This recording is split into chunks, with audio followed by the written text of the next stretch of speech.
things I've learned is that none of us are human. We are consciousness, and as consciousness during an OBE, when I prolong my OBE, my humanoid form begins to essentially dissolve away. And when I hold my out-of-body state and use my technique like Awareness Now, which allows me to stabilize my state of consciousness, and I begin to automatically move inward into the universe, because actually in out-of-body experiences, we're moving into a subtle aspect, an inner aspect of the universe within ourselves. And one thing I learned is that I lose all humanoid form generally in a very short period of time. And this has been confirmed by many other explorers. What do you look like? You generally will turn into first your arms and legs will begin to dissolve away. Mm-hmm. And you become almost like a teardrop of consciousness, or whatever your self-conception may be, because thoughts create reality. But I found generally that I'll turn into, this is generally with my technique of Awareness Now, I'm moving inward and re-experiencing my true self, which is like a globe of consciousness. And the first thing that happens very quickly is that this animal vision disappears, and you begin to perceive your environment in 360 degrees.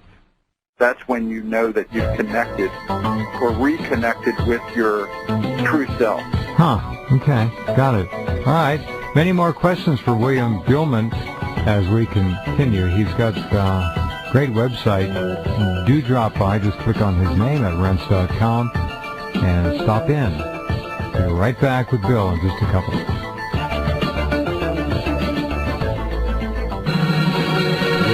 Buhlman? We are indeed energy beings. I hate to use the word light being. It's too cliched, but we are energetic beings ultimately, and that's why when the physical body dies, there is a loss of weight. There's a difference in weight. When the body dies, it actually becomes lighter. I've forgotten the amount, but this was figured out by Sir William Crookes almost, I guess, a century ago. When someone dies, the body actually lightens up a little bit. Hey. Yes, that's true. Very interesting. I forget the exact it's small. What the weight is.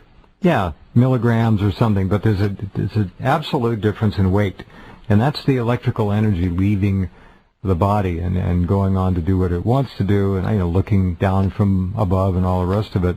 Is your OBE experience in any way linked to looking down at your body asleep in bed? Do you do that kind of thing? Do you float, or do you get up and walk around and have the dog and cat follow you?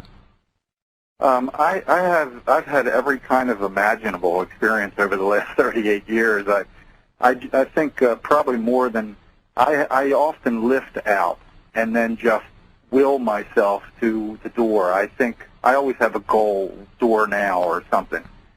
Often at the beginning, and this is something I like to bring up to all the listeners, many people feel like they're stuck in their body at the beginning because there's almost like a magnetic field. And one of the ways to break this is to focus your attention to a door or a window and to move 10 feet or so away from your body. And then you will feel you have a lot more freedom. But generally, I roll sometimes at the beginning, or sometimes I just find myself out of body. There's all kinds of different ways it can happen. It will depend on what kind of technique you're using. And for instance, I got over 40 different techniques to initiate an out-of-body experience. And there's even ways to begin to initiate one from the dream state. And there's different ways to do that. But what I recommend is a focused self-initiation. For instance, in my workshops, I usually will begin with a hypnosis technique, very deep hypnosis technique. And then I proceed from there to work on conditioning people to go beyond their physical limits. This is why my workshops are 4 days long, because a lot of this is a conditioning process. We have to relearn. In other words, we've been conditioned to believe we're a hunk of flesh, and we have to reprogram ourselves to begin to accept ourselves as something far greater than this. Well, it's an appealing theme. You should have a lot of interest. you go, whatever language you speak, it doesn't matter. There's a universal appeal. Sure. And starting this May, will be training with the Monroe Institute. Now tell me more about that. That doesn't get any more impressive for anyone who's researching the so-called paranormal than to be invited to present or become affiliated with in any way the Monroe Institute. Yes, I was asked by Skip Atwater, the president, to come in and conduct a series of workshops. Nice. So starting in May, I will be doing a 4-day program called Out-of-Body Exploration Intensive, where we will be absolutely focused on initiating out-of-body experiences. There only 24 people can attend because we will be using the check unit, and it'll be piped in music, piped in hypnosis through each of the check units, which makes it a little bit unique from, often my workshops are a group of people that are laying out sleeping bags on a floor. So the beauty of the Monroe Institute, of course, it's been designed for altered state work. I mean, the whole institute was strictly designed for that work. So I'm looking forward to conducting this 4-day program. Well, it'll be as much fun for you as it will the attendees, I'm sure. Oh, it's going to be exciting. I'm really looking forward to it. It'll be a very special program. It's going to be very intense also because I will be waking up people in the check units in the middle of the night, and we'll be doing programming. So I'll have almost complete control because of the way the facility is designed. Right. So we can do work that I normally couldn't do in a traditional workshop environment.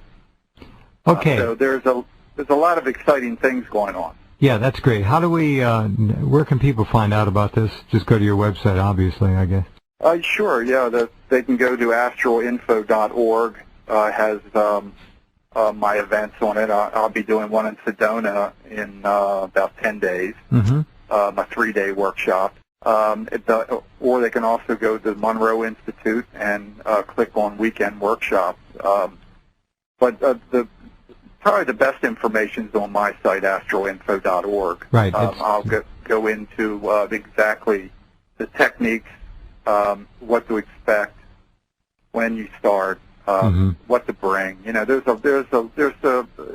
so everyone's prepared. Very good. But it'll be an exciting workshop. I'm sure. All right. Our traditional vision of heaven, apparently not accurate. And you've based this statement, this feeling, on thousands of out-of-body experiences. Give us the idea of what the afterlife is like. I guess it's almost infinite in its potential because everybody's different, and we take that difference with us. But are there some baseline parameters you've been able to come up with that make it definable in at least a certain rudimentary sense what the afterlife is? Yes, I have. I've spent a lot of time exploring different realities during the out-of-body state. And what I found, of course, is that there's consensus and non-consensus realities. And most of these so-called heavenly realities, this whole concept of heaven is actually quite childish. We live in a multidimensional universe, and the physical world is the epidermis layer. When we die, we're moving inward into the universe.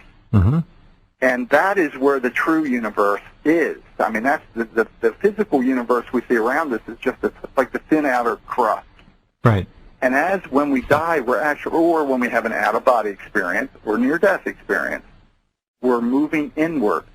And what I found incredibly fascinating was the diversity of these realities. A consensus reality is created by group thought. And heaven, or what heaven truly is a collective of individuals' group thoughts.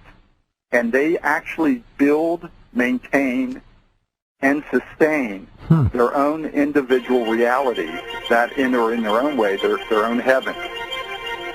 And that's very this is what heaven truly is. And reincarnation, very much a part of your work and your studies. We'll talk about that. It is a reality. Okay.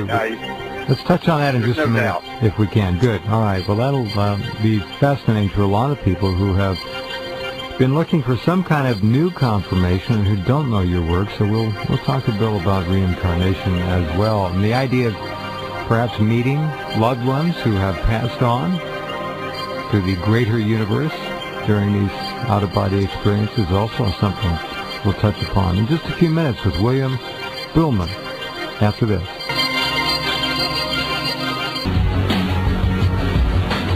All right, let's talk about reincarnation, which Bill says absolutely no question about it. It's real. Tell me a little bit more, please.